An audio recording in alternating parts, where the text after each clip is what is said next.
I've just had my stills taken, about 250 shots. I think my soul is well and truly stolen. It's quite cold in here, as you can see from my outfit. This is my office, but it's inside a big warehouse. It's freezing in this warehouse that we're filming in. It's hard work, and you know, we try and lift it, and great crew and cast, but it's a graft. It's an amazing world that I didn't know a great deal of, to be honest. That's part of the reason I was excited to do it, because I knew that it would introduce me into a world that I didn't know a great deal about. And as the series has gone on, it's actually touching on really interesting debates that are actually happening now as we speak, which I think from the point of view of drama and the history of drama, I think that's really important. 4 years ago, the BBC came to us and asked us if we were interested in developing a programme about young people in politics. And this came as a result of their research into why more people voted for Big Brother than voted in the general election. We always had, as the beginning point of the show, two brothers. Hurry up, Danny, she's coming back. One who was an idealist, and his older brother who was in politics because it was about a career. And the two are often at loggerheads, really. Come on, Wendy. Strap your thighs around my engine. My name is Andrew Buchan, and I'm playing Scott Foster. He's a lobbyist. He gets his clients in to see the right people so they can get their little influence in Parliament and all that, which means he has to schmooze a lot of folk and buy a lot of mockers for a lot of different people. And he's a bit of a lad. He's one of those fast city kids. He's a schmoozer. Most of the scenes I've done have been with Andrew Buchan, and very bright man. Brilliant actor, I've got to say. And in terms of the writing, they definitely write for Andrew's dry humour. And he is dry and humorous, and also very conscious, which is very pleasing for myself. As somebody who came out of drama therapy, I like to know that the actors coming up are political and conscious as well. Ashika is a very new Tory gal. James, it's Ashika. Get back to the office right now. She's kind of coming up through the ranks, but she's definitely on the A-list. A total kind of Cameroon. She's kind of really bright and intelligent, and she's quick, and she doesn't suffer fools.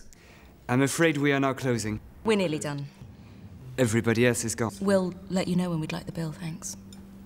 Shelley Conn, delightful to work with. I'd not worked with her before, and with Matt as well, Pip's character.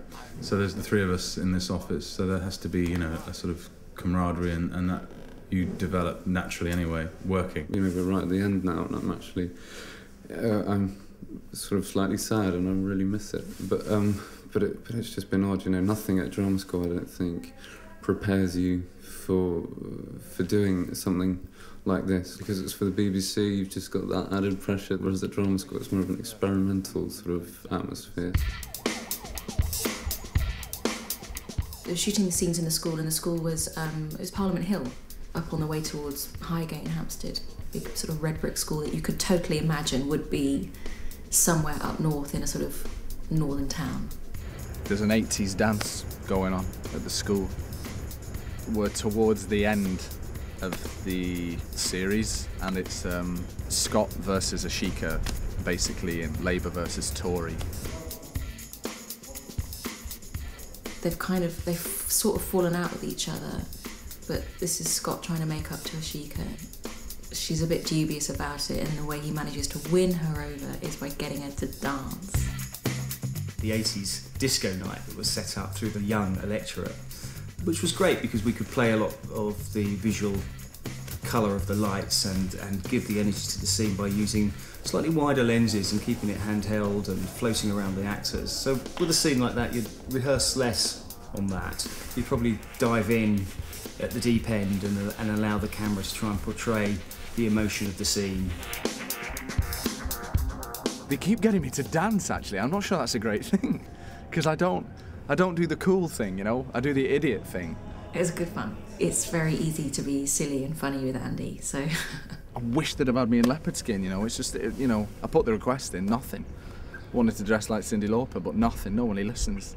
Getting Party Animals was kind of my dream job because obviously it's all about politics and it follows the lives of young researchers and special advisors and MPs, and in my case a journalist inside the workings of Westminster. Bizarrely enough, in my other life I also do lots of political journalism, and as I say, it's something that I've always been fascinated by, which is a complete coincidence. So that's been amazing. You know, Sophie spends her life in Westminster, in the lobby, talking to MPs and all the rest of it, and I can't say that I actually do that, but from a sort of job interest point of view, then we're very similar. I think she has a way of operating which perhaps I don't. I'm not quite as feisty as she is, and maybe not quite as minxy as she is, but no, there's certainly elements to her character that I can relate to.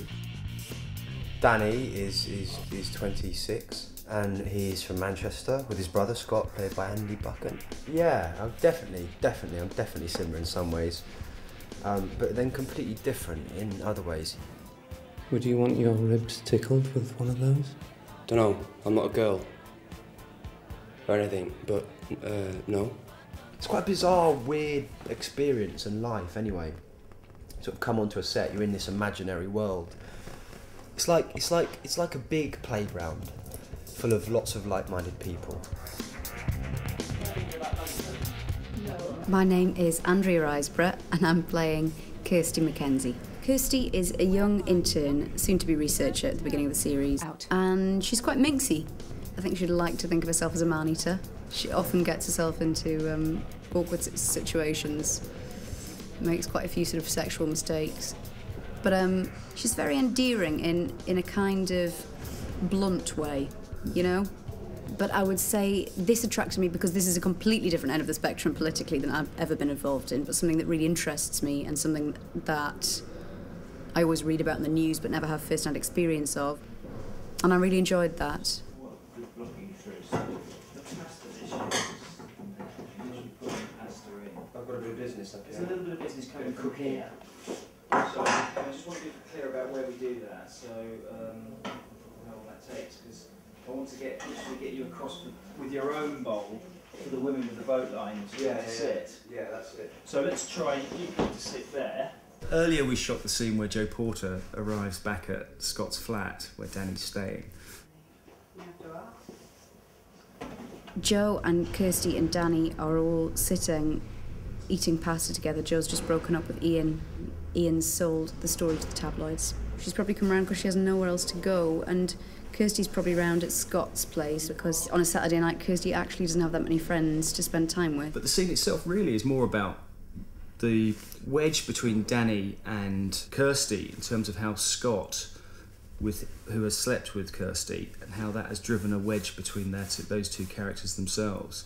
So the way Ben would often write a scene is he would write it about something clearly on the surface which allows the plot to develop, but subtextually there will be more going on character-wise within those scenes. Kirsty is being quizzed by Joe on why she's not doing the parachute jump, and she kind of struggles and has to say, you know, and then Danny just jumps in and helps her. Redirection was all wrong. Route 1 into the blades of parked helicopters. Kirsty would have been soup on the runway, you know. I think it's a real moment. Made it me feel really warm, thinking, thank you, my friend, you know, for explaining that for me, because you could tell it was difficult. In order to get that and glean that, what the scene was really about, we'd obviously use the sort of vowel of television, the close-up. So we'd set the scene around the bowls of pasta and sitting them down and chatting. But in order to sort of grasp what the real essence of the scene was about, was to be clear about what Danny's thinking at that particular time and what Kirsty's thinking, and sort of ride across what Joe is talking about, which is clearly her feelings and how she sits with her career. You need to come in tighter here. Two shot on the sofa. Two shot there, and let's look at what that looks like on sort of 35.